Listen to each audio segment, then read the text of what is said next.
Hello family members, welcome to my channel Kalyani the home cook.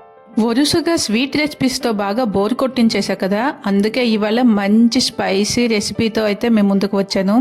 Non వెజ్లో చికెన్ని ఇష్టపడిన వాళ్ళు ఉంటారా? అలాగే ఆకుకూరల విషయానికి వస్తే గోంగూర అంటే అందరికీ ఇష్టమే. మరి ఈ రెండింటి కాంబినేషన్లో ప్రిపేర్ చేసుకునే గోంగూర చికెన్ కర్రీ, దీని గురించి వేరేగా చెప్పాల్సిన పనే లేదు. దీనిని ఇష్టపడిన వాళ్ళంటూ ఉండరు.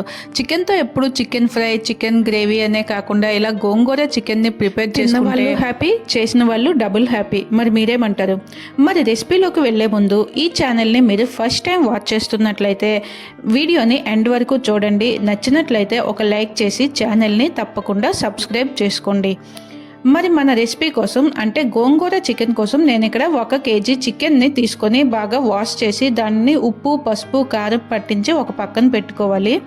తర్వాత మనం ఒక ఫ్రెష్ గోంగూర మనకి సరిపోయేటంత క్వాంటిటీ చూసుకొని గోంగూరను కూడా బాగా క్లీన్ చేసుకొని వాష్ చేసి దానిని ఒక బౌల్లో వేసి ఇలా స్టవ్ పైన పెట్టి కొంచెం ఉప్పు, కొంచెమంత వాటర్ వేసి దానిని ఉడికించుకోవాలి.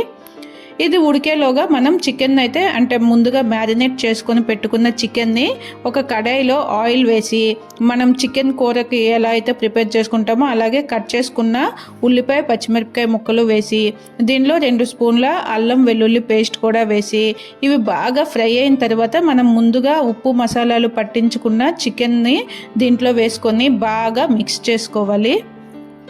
ఇలా బాగా మిక్స్ చేసుకున్న తర్వాత ఈ చికెన్ని మూత పెట్టి మీడియం ఫ్లేమ్లో 10 నిమిషాల పాటు బాగా కుక్ చేసుకోవాలి. అప్పుడే ఈ ముక్కలో ఉండే వాటర్ అంతా కూడా బయటకు రిలీజ్ అయ్యి, ముక్కలోని వాటర్ రిలీజ్ అయ్యి అది బాగా మళ్ళీ ఫ్రై అయ్యే వరకు ఆ చికెన్లో ఉండే వాటర్తోనే మనం దీనిని కుక్ చేసుకోవాలి. ఎక్స్ట్రా వాటర్ ఏమీ యాడ్ చేయాల్సిన అవసరం అయితే లేదు. చూసారు కదా, వాటర్ అంతా రిలీజ్ అయ్యి కర్రీ ఎలా అయితే దగ్గరికి వచ్చిందో దీనిని ఇంకా కూడాను కొంచెం వాటర్ అనేది కనిపిస్తుంది కదా, అది కూడా ఫుల్గా డ్రై అయిపోయే వరకు ఫ్రై చేసుకొని పక్కన పెట్టుకోవాలి. మనం ఉడికించుకున్న గోంగూరని చూసారు కదా, ఇది కూడా బాగా కుక్ అయిపోయింది. ఇప్పుడు దీనిని మనం మూత పెట్టి ఈ గోంగూరలో ఉండే ఎక్స్ట్రా వాటర్ అంతటిని కూడా తీసేయాలి. తీసేయడం అంటే పడేయకూడదు, దీనిని ఒక పక్కన తీసి పెట్టుకోవాలి. మనకి ఒకవేళ అవసరం అయితే మనం ఈ వాటర్ని మళ్ళీ యూస్ చేసుకోవచ్చు. ఈ వాటర్ మొత్తాన్ని తీసుకున్న తర్వాత గోంగూరని ఇలా బాగా గరిటతో కానీ, పప్పు గుత్తెతో, స్మాషర్తో దేంతోనైనా స్మాష్ చేసుకోవచ్చు. ఇలా చేసుకోవడం వల్ల తినేటప్పుడు అక్కడక్కడ కోర్స్గా మనకి ఆ గోంగూర ఆకులు తగులుతూ మనకి ఆ తినే ఫీల్ అయితే వస్తుంది. లేదంటే మిక్సర్ జార్లో వేసి ఒక్క పల్స్ ఇచ్చి పేస్ట్ చేసుకున్నా కూడా బాగానే ఉంటుంది. మీకు ఎలా నచ్చితే అలా చేసుకోవచ్చు. ఇలా గోంగూరని బాగా పేస్ట్ చేసుకుని స్మాష్ చేసుకుని పక్కన పెట్టుకుని మళ్ళీ ఈ కడాయిని ఆన్ చేసుకోవాలి. ఈ చికెన్ ఫ్రై అయిపోయింది కదా, దానిని పక్కన పెట్టుకొని వేరొక కడాయి తీసుకొని అందులో మనం గోంగూరను కూడా కొంచెం పోపు వేసుకుందాం. నార్మల్గా అయితే ఆ ఫ్రై అయిన చికెన్లోకి స్మాష్ చేసుకున్న ఈ గోంగూర పేస్ట్ని వేసుకున్నా కూడా బాగానే ఉంటుంది. కానీ మనకి యాజ్ ఇట్ ఈజ్ కొంచెం ఎక్కువ ఫ్లేవర్స్తో మనకి రెస్టారెంట్లో అయితే ఎలా అయితే వాళ్ళు పెడితే మనకి ఆ ఫీల్ అనేది వస్తుందో అలా పర్ఫెక్ట్గా ఫ్లేవర్స్తో పాటు బాగా ఉండాలి అనుకుంటే ఇక్కడ మనం కొంచెం ఈ పోపుని వేసుకుంటే చాలా బాగుంటుంది. ఇలా ఆయిల్ వేడైన తర్వాత కోర్స్గా దంచుకున్న వెల్లుల్లి వేసి ఒక 4-5 ఎండుమిరపకాయలు వేసిన తర్వాత కట్ చేసుకున్న ఉల్లిపాయ ముక్కలు, పచ్చిమిరపకాయలు కూడా వేసి పోపుని కొంచెం బాగా ఫ్రై చేసుకోవాలి.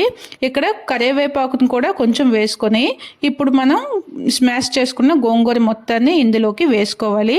ఇలా వేసి బాగా పోపుని, గోంగూరని బాగా మిక్స్ చేసుకున్న తర్వాత మనం సైడ్ చేసి పెట్టుకున్న ఫ్రై చేసుకున్న చికెన్ మొత్తాన్ని కూడా దీంట్లో వేసుకోవాలి. చికెన్ని దీంట్లో వేసి బాగా మిక్స్ చేసుకున్న తర్వాత ఇదే స్టేజ్లో మనం ఉప్పు, కారం, పులుపులని చెక్ చేసుకోవాలి. చెక్ చేసుకుని మనకి ఏవైనా తక్కువగా ఉంటే వాటిని యాడ్ చేసుకోవాలి. ఈ స్టేజ్లో నాకైతే పులుపు కొంచెం తక్కువగా అనిపించింది. మనం ముందు గోంగూరని ఉడికించేటప్పుడు సైడ్ చేసి పెట్టుకున్న వాటర్ ఉంది కదా, దీనిలో ఎక్స్ట్రా వాటర్ ఏమీ వేయకుండా ఆ గోంగూర నుంచి వచ్చిన వాటర్నే దీంట్లో యూస్ చేసుకుంటే మనకి ఆ పులుపు అనేది కరెక్ట్గా సరిపోతుంది. నేనైతే ఇక్కడ ఆ వాటర్నే యాడ్ చేస్తున్నాను.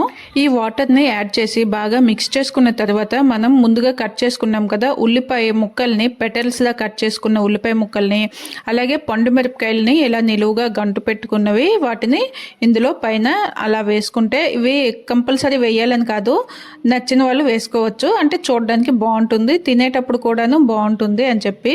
ఇంకా గ్రీన్ గోంగూరలో పచ్చిమిరపకాయలు గ్రీన్గా ఉండేవి వేస్తే అంత బాగా కనిపించవని చెప్పి నేను పండు మిరపకాయలని ఏరుకొని వేసుకుంటున్నాను. ఇలా వేసుకొని దీనిని మూత పెట్టి మరొక 5 నిమిషాల పాటు మీడియం ఫ్లేమ్లో ఉడికించుకుంటే మనకు కర్రీ అనేది రెడీ అయిపోతుంది. కన్సిస్టెన్సీని అడ్జస్ట్ చేసుకొని, అంటే మీరు తినేదానిని బట్టి రోటీస్తో తినాలి అనుకుంటే కాస్త దగ్గరగా చేసుకొని, లేదు రైస్తో అయితే కొంచెం కన్సిస్టెన్సీ కొంచెం లిక్విడ్ ఎక్కువగా ఉన్నట్లు చూసుకుంటే మనకి ఈ కర్రీ రెడీ అయిపోతుంది. చూసారు కదా, ఎక్కువ శ్రమ లేకుండా ఎంత సింపుల్గా కర్రీ రెడీ అయిపోతుందో.